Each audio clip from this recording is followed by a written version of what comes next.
ولي ولي ولي ولي ولي ولي ولي. والله يلا.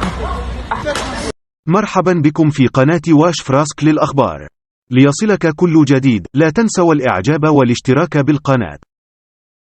في تدخل أمني سريع وفعال، تمكنت مصالح الأمن الوطني بمدينة العيون في ظرف وجيز من توقيف عدد من الأشخاص المشتبه في تورطهم في قضية الاعتداء التي استهدفت شخصاً بحي القسم لبوركو، والتي أثارت تفاعلاً واسعاً على مواقع التواصل الاجتماعي.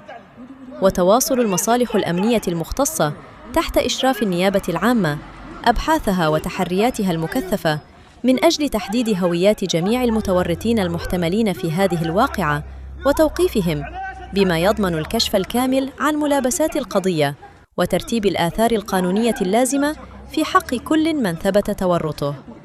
ويعكس هذا التدخل السريع الجدية والحزم اللذين تتعامل بهما المصالح الأمنية مع مختلف القضايا التي تمس سلامة المواطنين والنظام العام في إطار التطبيق الصارم للقانون وربط المسؤولية بالمحاسبة. الله الله الله الله الله. ولي ولي ولي ولي ولي ولي ولي. والله يلا.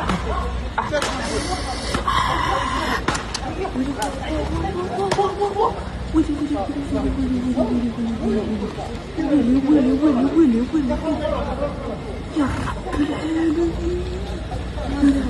يا رب العالمين. عيد نصحك عيد نصحك عيد نصحك ولي ولي ولي ولي ولي إنه لا ودحني.